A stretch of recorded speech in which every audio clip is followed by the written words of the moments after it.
We are subject matter experts. We live, eat, breathe, and sleep this stuff. We are fish in water and not even knowing what water is anymore, because that's all we know. And so we have to help our audience. We have to see it from their perspective. So that's the way that I saw that one. That's the most glaring, the most obvious example that I can think of. I've never really seen it like that again, where it's like everybody missed the fundamentals. Usually they get the fundamentals, but they miss some of the other issues. They miss some of these other issues in terms of the psychology, where they keep selling their user on how to make $1 million. When your average customer in my market, they want to make $3,000 a month, part-time. They don't want to make $1 million a year full-time. They want to make $3,000 a month part-time. Unfortunately, you can't tell them that. They won't agree with you, even though that's what they want. You have to romance the stone, as I call it, right? You have to set up a situation where they can feel confident that they're going to make $50,000, but if they f everything up, they'll still make $3,000 a month, and that's how they justify it. It's the games that we play with each other. They're very fun and very interesting. So that's what we have to do. So we start to study and we start to observe, what are they saying? How are they saying it? What are the patterns involved? But what are they not saying that they should be saying is also interesting. I noticed that and I said, they're not asking the normal objection questions. They're not asking, how long does it take to get started? They're not asking, like, I bet this is really expensive to source these products. No, they're asking the most obvious stuff. Okay, so we do this webinar. So you want to talk about objections. So we create an emotionally safe environment by people feeling understood. So we're crushing this webinar. It's now ASM 5. This is the big webinar. And I'm going out to all of these different influencers who have audiences, and I'm saying, you should promote this product to your audience. And most of them are telling me to get lost. And I'm like, dude, you'll make you a lot of money. And they say, no, Jason, we hate money. Okay, you sure you hate it? Yeah, we hate it. And I'm out there shopping it. And one of the people that I get to say yes, who becomes our biggest affiliate selling Amazon, is a guy named John F. Carter. John F. Carter is one of the sweetest people that I know in the business. He's in options trading, which is even scarier. Most people just fail miserably, but John's a saint in a dirty market. And he's doing really well. He's teaching these people, build up a really big business, and we somehow convinced John to promote through us an Amazon product to options traders. Now, what's the biggest objection right up front? Well, yeah, I'm an options trader. What are you doing selling me business stuff? You never sell me business stuff. I'm not a business person. And so we knew that was the biggest issue. Well, it was an objection for John. And so we tell John, we say, hey, John, here's the deal, right? You just send one email. This is a strategy I've used over and over again. We just used this strategy with Dan. Dan from The Plan, right? Crypto expert, promoted a make money product, which is not the proper context, so it would feel emotionally unsafe until we frame it correctly.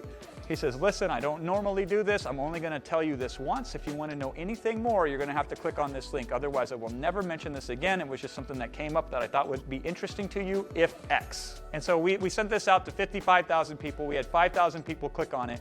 And we sold on this webinar over $1 million on the webinar itself. It was insane. The conversion was incredible to a subsegment of 5,000 people on a bigger list. We went to John Carter's list and we said the same thing. Hey, this is unusual. Because it's unusual, I know you normally sign up for stuff like this. I will never mention it again. The only way you'll ever hear me talk more about this is if you click this link and join this other list over here. Now, by the way, the whole I will never mention this again, that really creates compliance. People don't want to miss out. They're like, whoa, you won't. That's a benefit, not a disadvantage. And so they go into that other list. I start on that webinar, and this is how I open it up to the traders. So now I've countered the first objection, which is selling John. Then I countered the second objection, which is getting these traders to come to the webinar.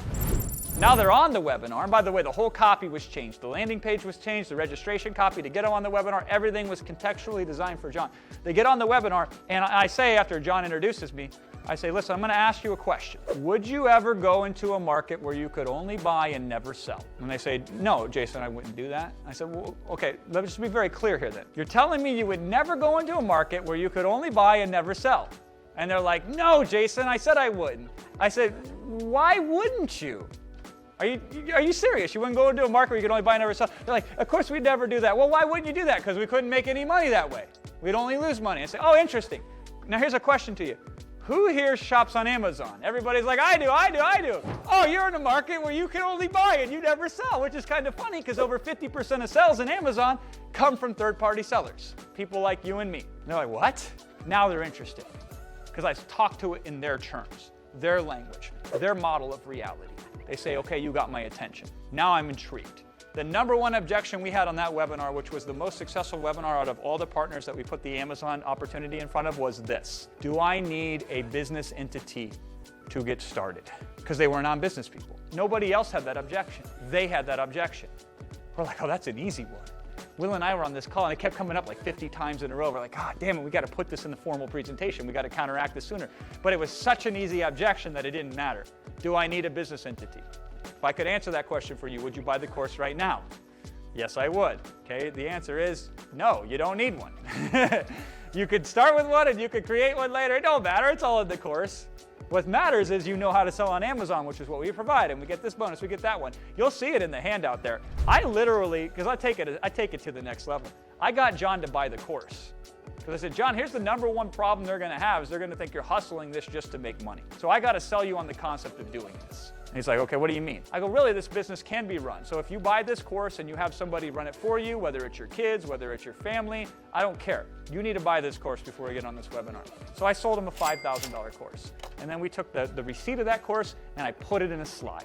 And you'll see that in the documentation there. Literally, I have John Carter's invoice in my webinar presentation, proving that John had bought into the concept. And if he went first, then everybody else can follow. I said the same thing to Russell when he acquired John Reese's Traffic Secrets. I said, you got $1 million bonus. I said, what do you mean? I go, you paid $1 million to acquire the IP. He goes, yeah. Show it on the webinar. So what? So show the wire transfers. And then you can now claim legitimately this bonus is worth $1 million because I value it that importantly to give it to you for free that I pay $1 million for it. And now they're like, okay, wow, $1 million bonus.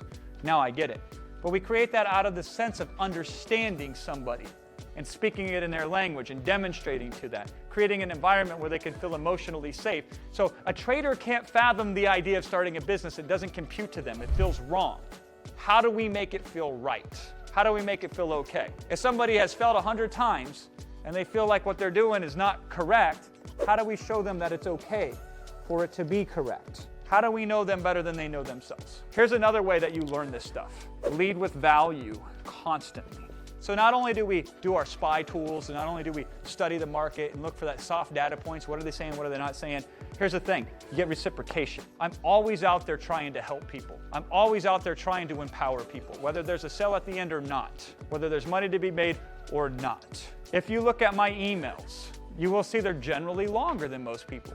Why? Because I gotta put the value out there. So it takes some time. People are like, we can't give them all this information. I say, why not? They're looking for it. What they're really saying is, I don't want to put in all this effort to create this information. But I always lead with value. I'm going to see if I can find a good example for you here. Here's a really good one. Oh, this is meta. This is a meta one, right? Because I'm going to teach you how to close with an example that teaches my audience how to close. All right, email. Jason Fladlien, my strongest persuasion technique. Wait a minute, Jason, you're not supposed to tell the people what you're doing to them, right? It's supposed to be a secret. You can't tell people that you're selling to that you're selling. You can't explain to people that you're using persuasion to persuade them to buy. Yeah, you can, right? Again, this is an emotionally safe environment due to authenticity. And so I say, there has to be some sort of object reality out there somewhere, right? I mean, time is objective, isn't it? Well, we thought so until Einstein proved that time changes depend on the viewer's perspective. And I say, if you want to geek out this, watch some YouTube videos on twin paradox. I'm not here to give a physics lecture. I am here to help you make more money. By the way, I was on a podcast one day. A lady said to me, it was an entrepreneur podcast, she says, Jason, why did you get started in the business? What made you want to get started in business? I said, I have the exact answer. And I'll tell you exactly what made me want to start a business. And she leaned in closer and she says, yeah, what was it? I go, it's really simple. The money. That's why I started the business. And she says, Jason, I've interviewed over 150 entrepreneurs. You're the only one that's ever answered it that way. Why do we got to pretend? Why do we got to act like it's something not? My people come to me to make money. So I tell them, this is how you make money. So I said, I'm not here to give a fixed message. I'm here to help you make money. And one way you do that is by having an edge. With a bit of effort, you can master the basics of persuasion. That may be enough, especially if you're in a market where no one else knows the first thing about real influence. But if you want to play in the big boy markets, that ain't going to cut it. They all know how to write compelling headlines, leads, hooks, offer stacking, price psychology, standard objection handling. Pretty much they've figured it all out, or so they think. By the way, am I catering to this audience? Am I saying you got to step up? Am I saying, come on, we got to bring a better game here together. I'm going to help you do that. That makes them feel emotionally safe. Feels like I care for them. I'm not just catering to them. I have a technique I use that I have only seen one other marketer use, and it helped him build a $112 million business from scratch, and he learned the technique from me. I said, I didn't invent it. I learned it from the father of conversational hypnosis, Milton H. Erickson. My contribution is I learned how to shift it from a one-to-one therapeutic environment to a one-to-many sales environment. And then I say the technique is simple in practice, but because it's so different, a lot of people struggle to wrap their heads around it. I am insane enough to think I can teach it to you, though, so here we go. There's a lot of lessons to be said here, but the main one is one of the reasons when you lead with value, the problem, the constraint that most people have is it takes them a long time to create this material, right? I don't think, I channel it. I just write it straight from the heart, which is a superpower. I don't get caught up in the mundane. I don't get caught up, should I say this or not? And that's why it sounds the way that it does, which is more effective and it's quicker. I said, I'm insane enough to think I can teach it to you. So I'm literally telling my audience, what's the subtext? You guys know what subtext is? In acting, there's a subtext.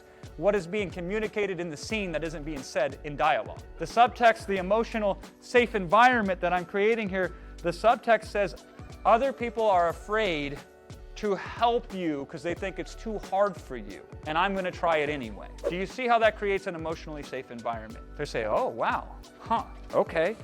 I'm open to that. Let's hear it. Well, reality may be objective in the grand scheme. Every single one of us makes 100% of our decisions based on our own model of reality.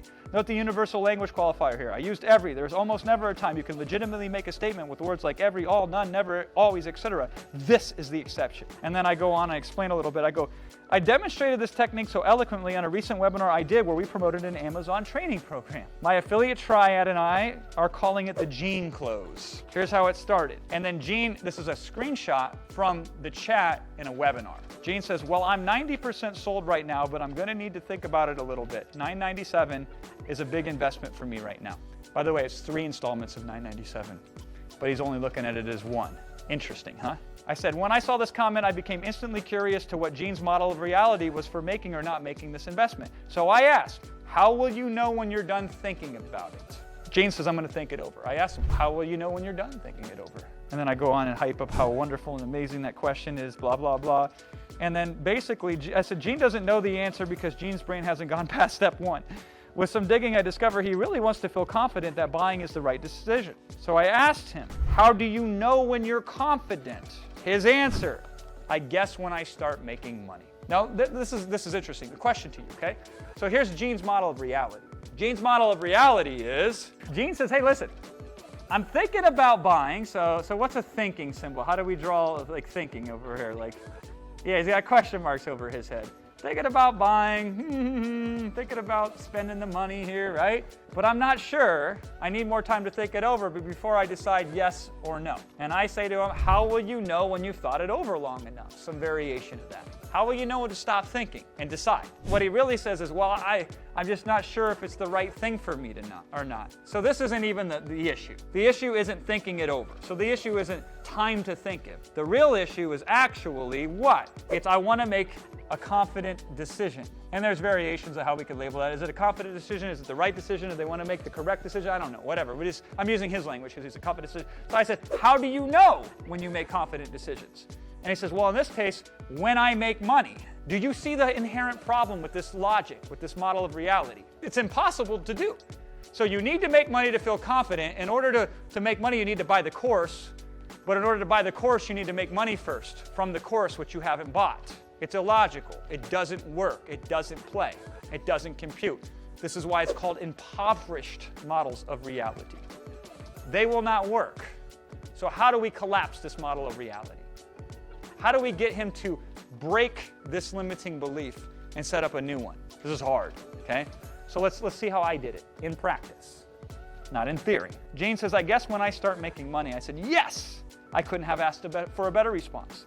Gene wants to buy the course only if he feels confident enough, but right now the only way he can measure confidence is by making money with the course first. But he can't buy the course until he makes the money. He's in a conundrum. There's no possible way he can move forward. He's stuck. And then I say in a headline, don't be so quick to judge. I say, don't be so quick to judge. I say, don't be so quick to judge. What am I doing here? There's 2 things that I'm doing here that are very important. What am I doing here? I don't want anybody to feel like I'm putting them down. It's stupid when it's pointed out. It's obvious that his thinking is faulty. It's very easy for people to then feel incapable, to feel less than whole, to feel inadequate, to feel harmed, to feel hurt. You follow me? So I'm doing very delicate surgery here. I'm pointing out something that is obvious only in hindsight, and I'm saying don't be so quick to judge. So on one level, Paul's absolutely right. I'm saying, listen, if you're in the same position, I got you. I understand you. I feel you. I'm not here to judge you or look down upon you. I'm here to help you. But I'm also doing this to my audience as an example, because it's easy for my audience to look at somebody else and say, what an idiot, and then do the same stupid stuff in their own life. I don't want them to miss the lesson. If they judge Gene, they will miss the lesson, because their focus will be on the wrong thing. I'm keeping them honest. I'm teaching them through example how to continually have an emotional safe environment. That's the subtext. I said, don't be so quick to judge. Every one of you, and me too, have some aspect of our life where we are stuck in the exact same fashion. My favorite example is when somebody says, I don't have time to meditate. Those who say that are the ones who most need to meditate. Anybody says, I can't meditate, I don't have time to meditate, you better go meditate. Drop and give me 20 meditations right now, right? Whatever. You must do this work with love and care and compassion. That's what I tell my audience. I says, you must do this work with love, care, and compassion. And in that moment, my heart went out to Gene. Here's a guy who's trying to better himself, better his situation. He's investing time to learn and educate himself. He wants to move forward, but his brain is pulling him in two different directions at the same time. The hardest part about this technique is that you must do it without judgment. So there's nothing wrong with Gene or you or me for getting stuck in this feedback loop. It happens to all of it. My compassion shows up when I ask him if he's open to an alternative way to work through his problem. So I asked Gene, I said, are you open to an alternative way to work through the problem? And because I have built an emotionally safe environment, he says to me, literally, we have the screenshot of it, I have the receipts to prove this, what is the alternative? All lower caps, no question mark. Remember earlier when I told you that there's information in the way people ask the question? That's cool. The guy does skipping punctuation. He's that into it, right? He's that interested. What is the alternative? Gene is now open to an alternative. I say, he has now let me fully into his model reality as its new interior decorator. He still makes the decisions, but I suggest new designs. That's that metaphor I told you about earlier. An unknown thing to a known thing. So we establish a new way to measure confidence via progress throughout the course if you were to invest in it, and then use that to determine if he stays in the course or not. Because I said, listen, why don't we try it out? You go through the process, and on day 29, because there's a refund policy in place for this, if it doesn't feel right to you, you can back out. And then he says to me in the chat, again, okay, Jason, you've gained my trust. I'm going for it. 1 period, and then 4 exclamation marks. Now he's going crazy on the punctuation, right? Gene signed up. I congratulate him because he did something most people struggle with that's so hard, and that is he opened his mind up to a different way of thinking. Good for him. Now there is one word in his response that says it all, trust, and then I go on and I explain trust. I gained this extra buyer. Here's this technique. Try it out small. See what happens. Ask a friend, and I'm teaching them. And then that was the email.